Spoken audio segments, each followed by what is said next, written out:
Hola, bienvenidos al tiempo de estudio bíblico de la Iglesia Bíblica Bautista El Camino de Santiago, Chile.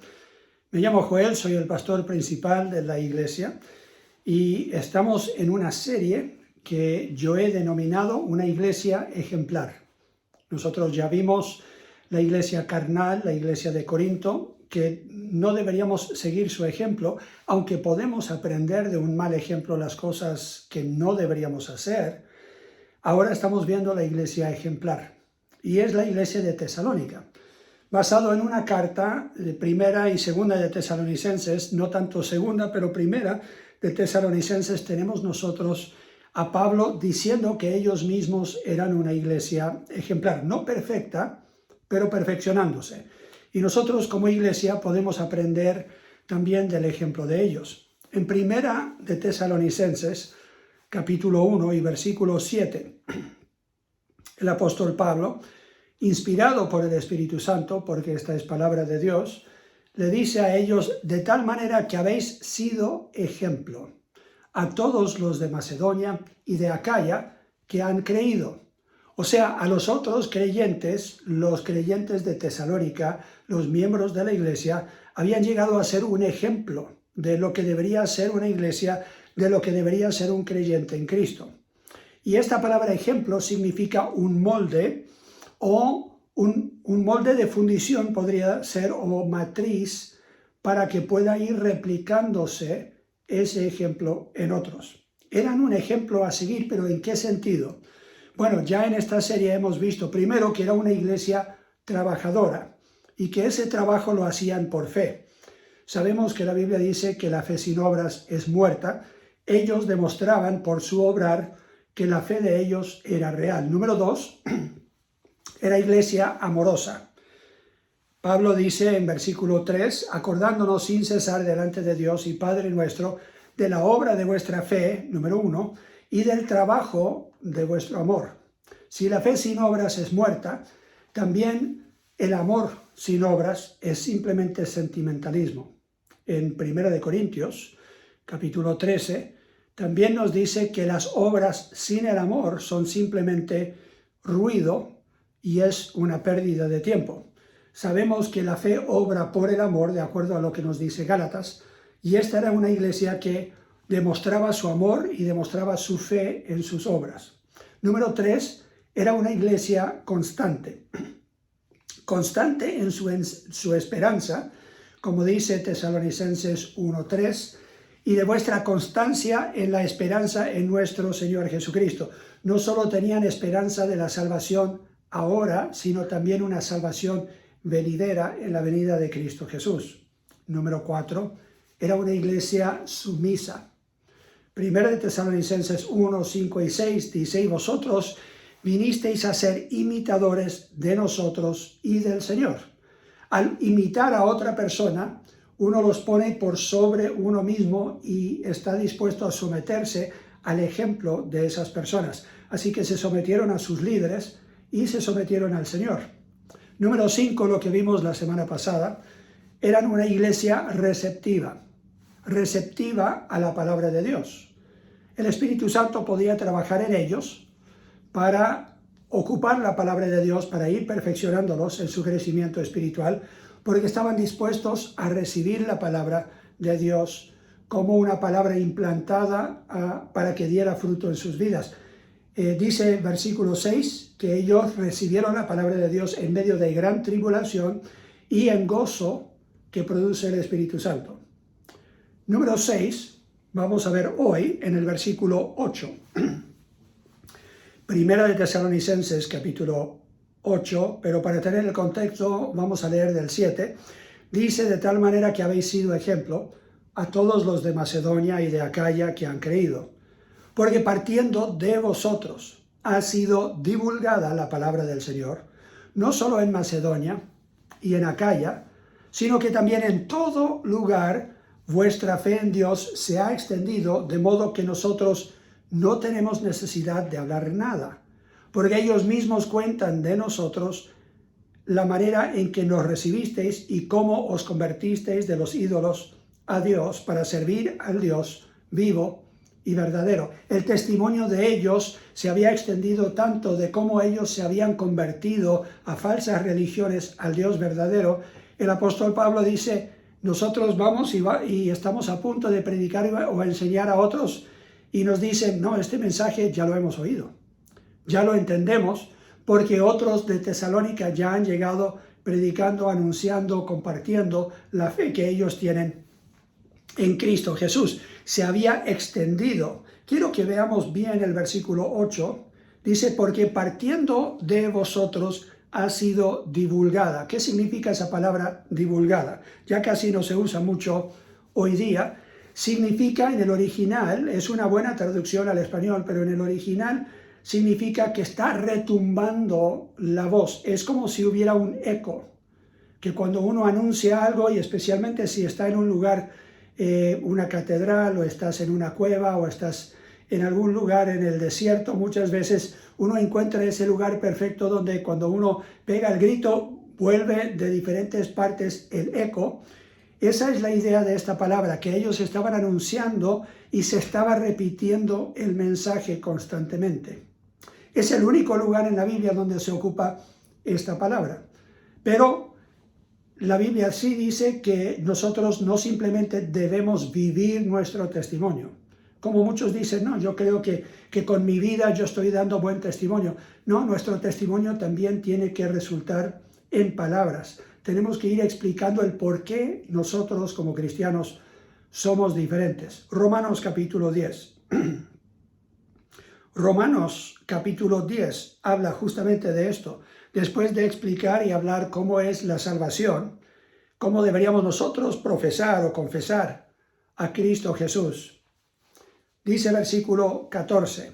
Bueno, el 13 dice, porque todo aquel que invocare el nombre del Señor será salvo. ¿Cómo pues? Invocarán a aquel en el cual no han creído. Imposible. Si no conoces a Cristo, no sabes de Él, no has creído en Él, no entiendes por qué vino a la tierra, nadie te lo ha explicado, ¿cómo vas a invocar? Dice, ¿y cómo creerán en aquel de quien no han oído? ¿Cómo puedes expresar tu fe, cómo puedes tú creer en Cristo si no has oído de Él? ¿Y cómo oirán sin haber quien les predique? No está hablando de un estilo de vida, está hablando de anunciar, de predicar, de pregonar la palabra de Dios. Versículo 15, ¿y cómo predicarán si no fueren enviados? Como está escrito, cuán hermosos son los pies de los que anuncian la paz, de los que anuncian buenas nuevas, o sea, el Evangelio. Mas no todos obedecieron el Evangelio, pues Isaías dice, Señor, ¿quién ha creído nuestro anuncio? Así que la fe es por el oír, y el oír por la palabra de Dios. Pero digo, ¿no han creído? Antes bien, por toda la tierra ha salido, la voz de ellos, y hasta los fines de la tierra sus palabras. También digo, ¿no ha conocido esto Israel? Primeramente Moisés dice, yo os provocaré a celos con un pueblo que no es pueblo, con pueblo insensato os provocaré a ira. Y es exactamente lo que sucedió. El Evangelio salió y se extendió por todo el mundo que no era judío, que no era el pueblo de Israel, y los provocó a ellos a celos, y muchos de ellos llegaron a Cristo en parte porque estaban, como el apóstol Pablo, estaban en contra de este nuevo movimiento, estaban en contra del Evangelio, pero al ponerse en contra, Dios se reveló a ellos y muchos de ellos llegaron al Evangelio. Así que no es suficiente simplemente vivir nuestro testimonio. Aquí los de Tesalónica eran una iglesia evangelista porque ellos salían y hablaban y predicaban con denuedo lo que ellos habían creído de Cristo Jesús. Y no era simplemente que estaban compartiendo su testimonio personal, aunque hay poder en eso. Veamos lo que dice aquí en 1 de Tesalonicenses capítulo 1. 1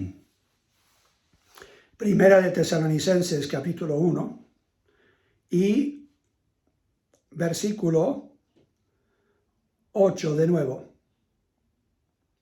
Dice, porque partiendo de vosotros ha sido divulgada la palabra del Señor. ¿Qué era lo que estaban divulgando? ¿Qué era lo que estaba retumbando por todo el mundo de de ese sector del mundo, era la palabra del Señor. Es importante que no solamente estemos dando nuestro testimonio, aunque como dije, el apóstol Pablo muchas veces daba su testimonio personal y hay poder en eso, pero tiene que ir acompañado con la palabra de Dios. ¿Por qué? Bueno, Isaías capítulo 55 nos dice, Isaías capítulo 55, tenemos una promesa de Dios en los versículos 10 y 11. Porque como desciende de los cielos la lluvia y la nieve, y no vuelve allá, sino que riega la tierra y la hace germinar y producir, y da semilla al que siembra y pan al que come, así será mi palabra que sale de mi boca, dice Dios. No volverá a mí vacía, sino que hará lo que yo quiero y será prosperada en aquello para que la envié. Dios envía su palabra por medio de sus voceros y cuando es su palabra, Él la puede ocupar por el Espíritu Santo para traer convicción a corazones y para literalmente producir un fruto en la vida de ellos que se nota a los demás. El fruto de esa vida no es un fruto literal que vemos en árboles o en alguna planta, pero sí es literal, como dice la Biblia, el fruto del Espíritu es amor, gozo, paz, paciencia, benignidad, bondad, fe, mansedumbre y templanza. Eso solo viene con la presencia del Espíritu en nosotros. ¿Y cómo viene el Espíritu Santo a nosotros? Cuando aceptamos a Cristo como nuestro Salvador personal, por la fe que ponemos nosotros en las promesas de Dios al oír el Evangelio de Dios. Primera de Corintios, capítulo 1. Primera de Corintios, capítulo 1, versículos 17 en adelante, dice lo siguiente, la palabra de Dios. Pues no me envió Cristo a bautizar, dice el apóstol Pablo, sino a predicar el Evangelio. Esa palabra significa buenas nuevas. No con sabiduría de palabras, para que no se haga vana la cruz de Cristo. Porque la palabra de la cruz es locura a los que se pierden. Pero a los que se salvan, esto es a nosotros, es poder de Dios. Pues está escrito, destruiré la sabiduría de los sabios y desecharé el entendimiento de los entendidos. ¿Dónde está el sabio? ¿Dónde está el escriba? ¿Dónde está el disputador de este siglo? ¿No ha enloquecido Dios la sabiduría del mundo? Pues ya que en la sabiduría de Dios el mundo no conoció a Dios mediante la sabiduría, agradó a Dios salvar a los creyentes por la locura de la predicación. Porque los judíos piden señales y los griegos buscan sabiduría, pero nosotros predicamos a Cristo crucificado. Para los judíos, ciertamente tropezadero, para los gentiles, locura, mas para los llamados, así judíos como griegos, Cristo, poder de Dios y sabiduría de Dios. No tenemos nosotros que buscar sabiduría de este mundo, no tenemos que usar psicología, no tenemos que tener argumentos de la ciencia, aunque todo eso puede ayudar a comenzar la conversación. Pero siempre llega un punto en que tenemos que añadir nosotros la palabra de Dios y hablar de Cristo crucificado, enterrado y resucitado para compartir el Evangelio con los que simplemente, aunque les parezca locura, no entienden hasta ellos creer el poder que hay en ese mensaje, porque es poder de la palabra de Dios. Creen algunos que tienen que ser grandes teólogos para anunciar el Evangelio, tienen que ser grandes en el debate o tienen que tener mucha habilidad de palabras, pero la Biblia claramente dice que no fuimos nosotros ni muy nobles ni muy sabios los que hemos sido elegidos por Dios para ser sus embajadores. Hay mucho poder en tu testimonio personal cuando es transmitido con el poder de la palabra de Dios, esas dos juntas. Y lo vemos cuando, por ejemplo, en Hechos capítulo 25, cuando Pablo, 25 y 26, cuando Pablo está delante de Félix y de gobernadores y otras personas de importancia, él habla de su testimonio personal, pero habla de su fe en Cristo y comparte también la palabra de Dios con ellos para que ellos entiendan que no es simplemente una experiencia personal, sino que es una experiencia basada en la palabra de Dios. Mateo capítulo 5. Mateo capítulo 5 nos habla Jesucristo aquí del poder de su palabra. Capítulo 5 y versículo 17. Jesús aquí hablando dice: no penséis que he venido para abrogar la ley y los profetas. No he venido para abrogar, sino para cumplir. Porque de cierto os digo que hasta que pasen el cielo y la tierra, ni una jota ni una tilde pasará de la ley hasta que todo se haya cumplido. De manera que cualquiera que quebrante uno de estos mandamientos, muy pequeños, por más que sea uno de los más pequeños, y así enseñe a los hombres, muy pequeños será llamado en el reino de los cielos. Mas cualquiera que los haga y los enseñe, este será llamado grande en el reino de los cielos. Porque os digo que si vuestra justicia no fuere mayor que la de los escribas y fariseos, no entraréis en el reino de los cielos. Aquí claramente está diciendo que los fariseos y los escribas y otros religiosos del tiempo de Jesús eran muy conocedores de la palabra de Dios y predicaban la palabra de Dios. Pero su justicia era menor a la que tiene que ser si realmente nosotros vamos a entrar al reino de los cielos. Entonces, ¿qué significa eso? Bueno, vemos en Mateo 23 cuál era el problema. Mateo, capítulo 23, los primeros 3 versículos. Entonces habló Jesús a la gente y a sus discípulos diciendo: en la cátedra de Moisés se sientan los escribas y los fariseos. Así que todo lo que os digan que guardéis, guardadlo y hacerlo. ¿Por qué? Porque están enseñando palabra de Dios. Mas no hagáis conforme a sus obras, porque dicen y no hacen. ¿Cuál era el problema?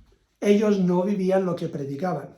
Por eso estoy diciendo que tu testimonio tiene que ir apoyado y tiene que ser un testimonio que refleja que estás viviendo la palabra de Dios. Ese es el poder que hay detrás de la palabra de Dios, porque hay muchos que salen a predicar, a anunciar el evangelio, a hablar de que son salvos, que son perdonados, que han sido transformados por el poder de Dios, pero no hay mucha evidencia de que han sido transformados, y la gente mira la vida y dice: yo no veo una gran diferencia entre ellos y cómo vivo yo.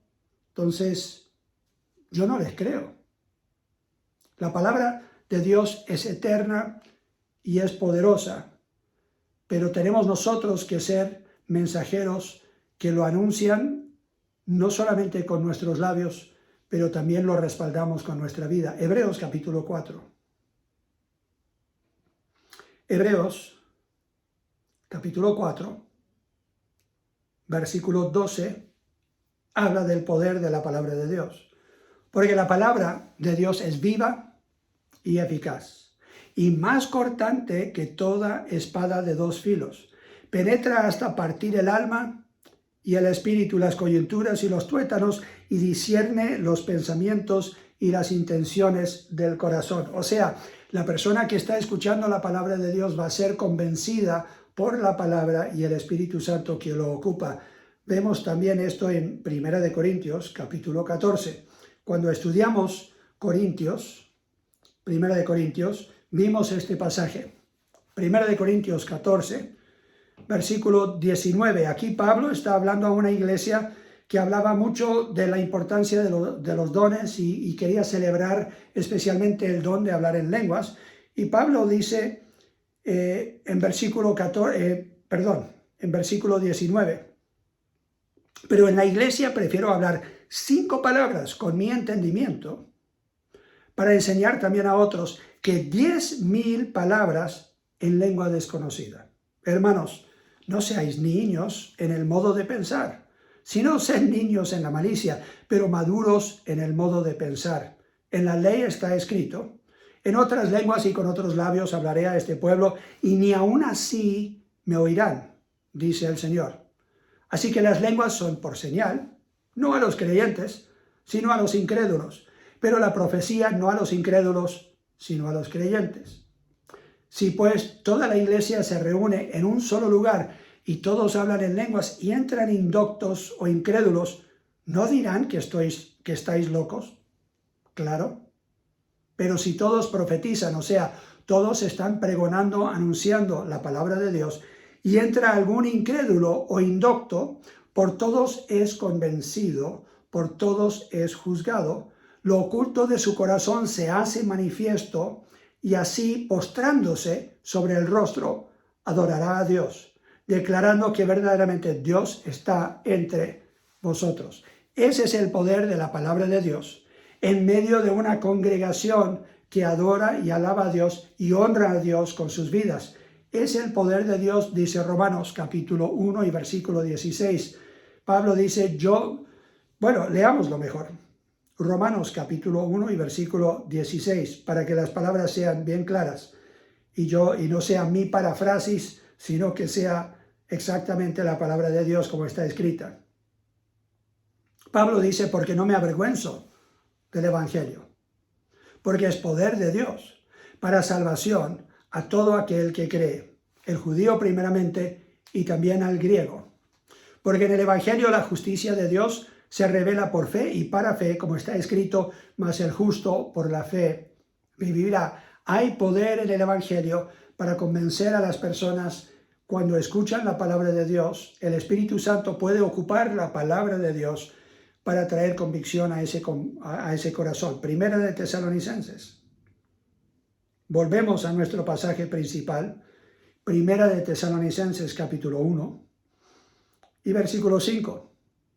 Pablo aquí está hablando de cómo llegó el Evangelio y él dice, es propiamente mi Evangelio, no porque él lo inventó, sino porque él se ha apropiado del mensaje de Dios y dice, yo he creído en este mensaje y es el mensaje que yo le predico a otros. Dice versículo 5, pues nuestro Evangelio no llegó a vosotros en palabras solamente, sino también en poder, en el Espíritu Santo y en plena certidumbre, como bien sabéis, cuáles fuimos entre vosotros por amor de vosotros. Entonces, ellos no solamente predicaban el mensaje, pero ellos lo vivían. Él dice, los amamos a ustedes y demostramos así que lo que estábamos predicando era la verdad. Ahora, alguno dirá, pero pastor, yo no tengo mucho conocimiento de Biblia. Seguramente me van a hacer alguna pregunta que yo no voy a poder responder, que yo no voy a poder contestar. Bueno, estudia. La Biblia dice en Santiago que deberíamos estar preparados siempre, Primera de Pedro, que deberíamos estar siempre preparados para dar una defensa con mansedumbre ante los que nos preguntan qué es esa fe que nosotros tenemos, cuál es esa convicción que tenemos nosotros.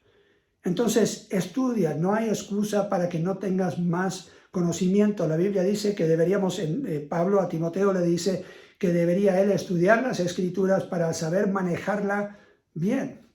Deberíamos nosotros manejar bien la palabra de Dios, especialmente cuando estamos compartiendo el Evangelio. Así que yo te aconsejo que leas especialmente el capítulo 1 de Juan, capítulo 3 de Juan, Primera de Juan, lo deberías conocer también, especialmente el capítulo 5, donde podemos nosotros hablar de que el testimonio de Dios es que nosotros hemos recibido, cuando recibimos a Cristo, tenemos la vida eterna.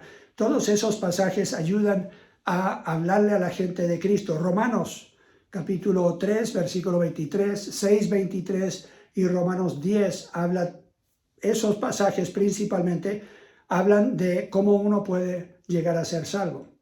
Entonces, no es mucho que tengas que memorizar, pero deberías aprender, como tienes que aprender en cualquier trabajo que tengas o cualquier responsabilidad, tienes que aprender cómo manejar o maquinaria o herramientas o un computador o cualquier cosa. Y quizás tengas que manejar un manual para aprender esas cosas. De la misma forma, antes de salir a predicar, deberías estar empapado de la palabra de Dios. Pero también la Biblia dice que el Espíritu Santo te dará las palabras en el momento. Si estás leyendo la palabra de Dios, Él te traerá a la memoria esos pasajes que puedes ocupar para contestar las preguntas que las personas tienen. Y no deberías sentir vergüenza en decirle, ¿sabes qué? Yo no me sé la respuesta, pero voy a investigar y lo hablamos en otro día, otro momento. Y eso también te abre la puerta a otra reunión con esa persona. Si ellos realmente tienen un interés, van a querer reunirse contigo de nuevo para escuchar la respuesta. Así que estudia la palabra de Dios, depende del Espíritu Santo, Deberías manejar bien los versículos que tienen que ver con la salvación.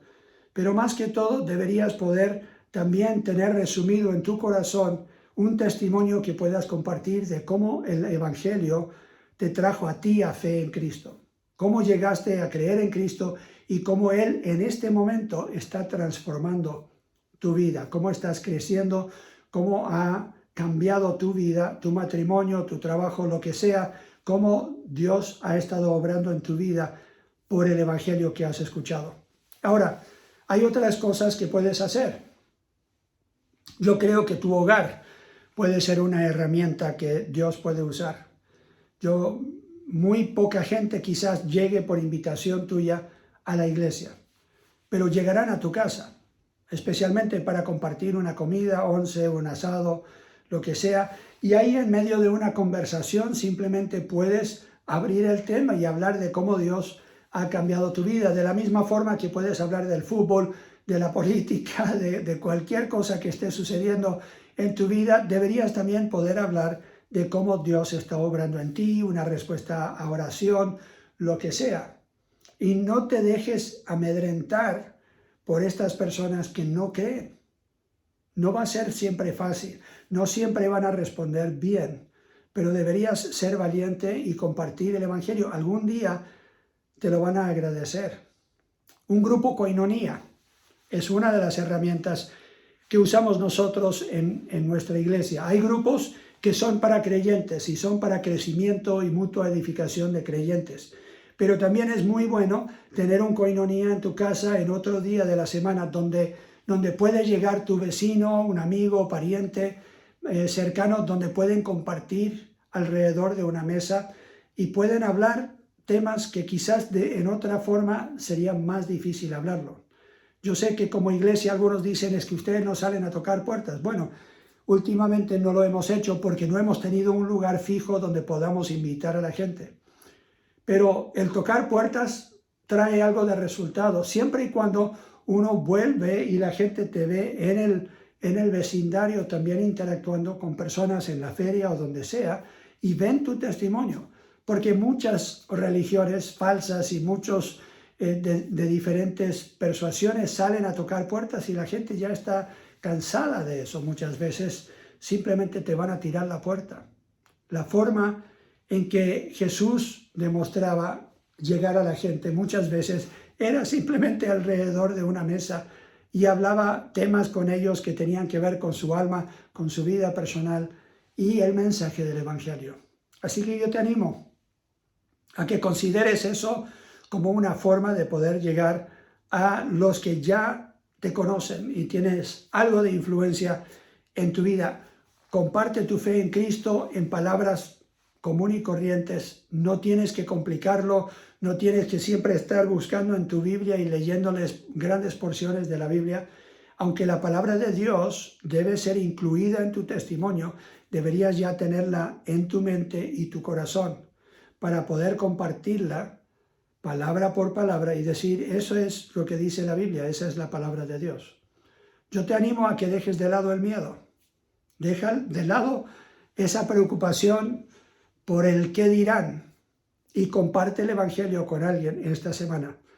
Te traerá un gozo por estar obedeciendo al Señor, aun si la primera vez no aceptan a Cristo. Te animo a que lo hagas y muy pronto verás que participas en una iglesia que es una iglesia ejemplar porque es una iglesia evangelista. Dios te bendiga.